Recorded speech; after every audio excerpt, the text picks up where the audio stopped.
Watching news at Prime. Good evening to you and a warm welcome if you're just joining. Well, we begin with this breaking news. Higher Education Minister Dr. Nobuhle Nkabane has been fired.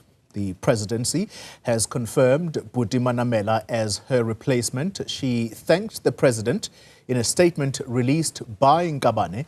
Newsroom Africa's senior reporter Conita Hunter joining us now for a little bit more on this. Interesting because the minister's letter landed first, at least in our social media platforms, and then the presidency statement came thereafter. Has she been fired or did she resign of her own volition?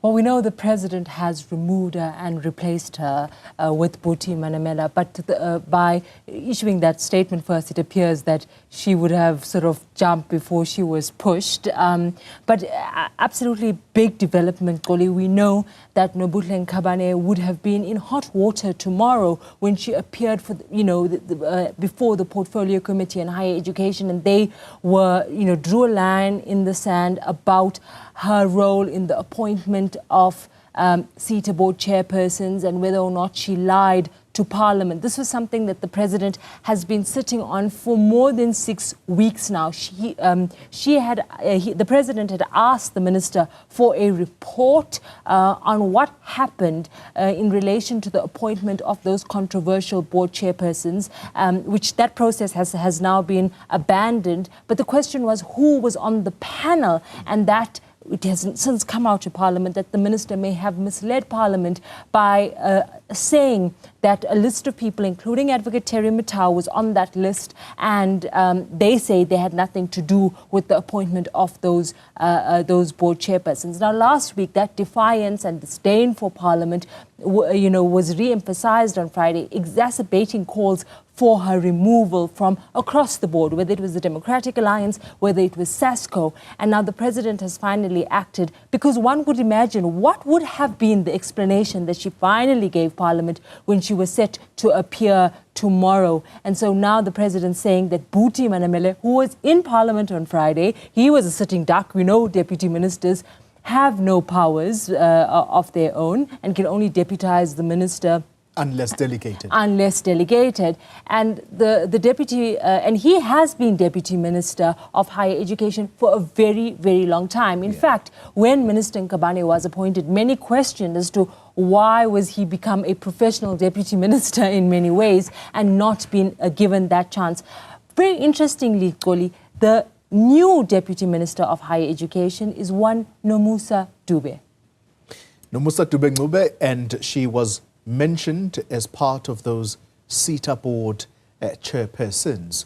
We'll come back to that in a moment, Kanita.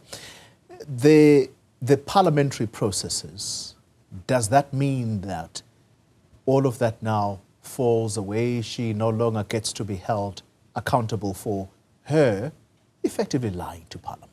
That will be interesting whether the Portfolio Committee and the Democratic Alliance push ahead with referring her to the Ethics Committee. If she remains a member of Parliament, does that stand? And remember, there's this trick around it being a criminal offence. You remember in the so-called Gupta ministers case where some former ministers had, left their positions, there was an effort to hold them accountable post-fact, after they had resigned. So I don't know to which Parliament would try to pursue this particular matter. But you know that Minister Nkabane, or former Minister Nkabane now, remained defiant till the end last week, saying publicly that she had no idea that there were conversations to remove her. She says she had gone to cabinet meetings, she'd go to the ANC, to Lutuli House, and she had heard nothing. She only sees it on social media. Well, now she probably had a conversation with the president.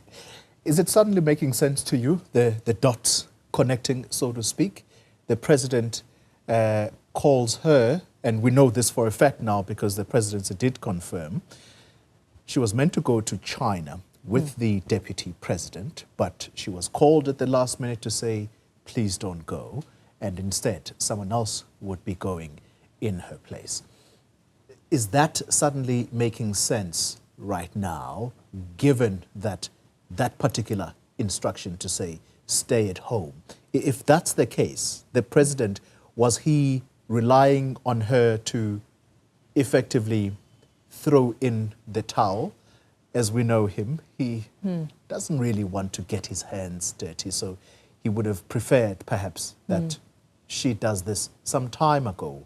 And I guess she had to leave it till this very last minute before she appeared in Parliament tomorrow. Am I making sense? Yeah, absolutely. And I think that, the writing was on the wall that Minister Nkabane would face the chop, and I think, or at least be held accountable by the president by the president for that debacle of lying to Parliament. But what was interesting for me was what happened on Friday, and you would have thought that she would have been removed before, her being summoned to Parliament on Friday, and then her defying and going to the Eastern Cape, and that public spectacle that played out on Friday just further sort of pushed the president in a corner that he could not leave this matter any longer. Another consideration is that this was a big demand of the Democratic Alliance that he fires Nkabane, and we know that the GNU marriage, as we know, it is on the rocks, and whether or not this reshuffle, if you like, would appease the Democratic Alliance, given their anger at the axing of former Deputy Minister Andrew Whitfield. So politically, this comes with a lot of baggage, and I think that the president did the easiest thing, which was to appoint the natural successor in the form of Buti Manamela. Yeah. But quite interesting is the new deputy minister. That's exactly who we're going to talk about now. You use the word appeasement. Do you think that this is his way of appeasing KwaZulu-Natal? Because it does remain a big block within the ANC when it comes to numbers going to conference. Has he done enough to appease that province by bringing in someone who comes from that province but as deputy minister? Nomusa Dube has been recently been a supporter of President Cyril Ramaphosa, at least at the last conference, and there has been efforts to sort of save her politically, given the shenanigans that have unfolded in the ANC in KwaZulu-Natal. Yeah. And this position of higher education had been one that has been sort of lobbied for by the ANC in KwaZulu-Natal. That's how Nobuhle Nkabane got that position. As this debutante minister, she was pushed by comrades from KwaZulu-Natal. That's where she comes from.